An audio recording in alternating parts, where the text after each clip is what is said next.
What's up, everybody? Today I want to show you guys how to hook up an EAS power switch into a CTS2 programmer from Edge. Now what we're going to be hooking up here is this lit LED light bar, and this is going to allow us to control all of our outside accessories without drilling any holes. So let's go ahead and check this out. Now the first thing we got to do for this install is we've got to hook up our LED light bar. When you purchase a lit LED light bar, it's going to come with one of these wiring harnesses, and these are super simple to set up. You're going to connect your red wire to the positive side of the battery and your black wire to the negative side of the battery. Then you're going to connect this part right into the wire that comes right off the LED light bar. So let's get that set up so we can move on to the EAS power switch.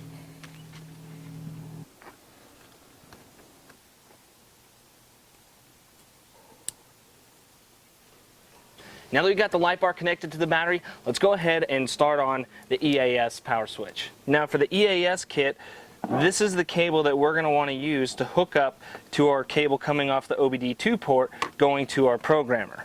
So now that we've got the EAS cable plugged into the OBD2 port going into our tuner, now we're going to set up the power switch part. Now on your wiring harness, you're going to notice you have this light switch. This allows you to control your LED light bar if you want to drill holes. But what we're doing is we're eliminating that. What we're going to do is we're going to go ahead and disconnect all three of these wires, and we're going to hook it up to our EAS power switch system.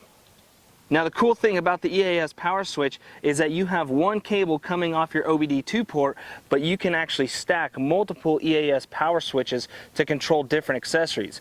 On this truck, we've got 2 floods, 2 spots on the front, a 30-inch and a 50-inch, and each set of lights is controlled individually by their own power switch. So we're going to go ahead and plug in this wiring harness into our EAS power switch system. What we're going to do is we're going to connect the positive and negative wires, and then we're going to take this blue wire and connect it to the blue wire coming off of this wiring harness. We can also connect to the green wire, but we're going to use this green wire to hook up the 50-inch light bar.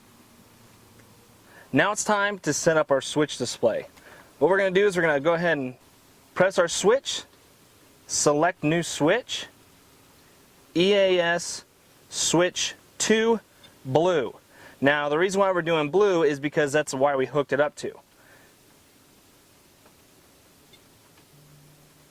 Just like that, you're ready to rock and roll.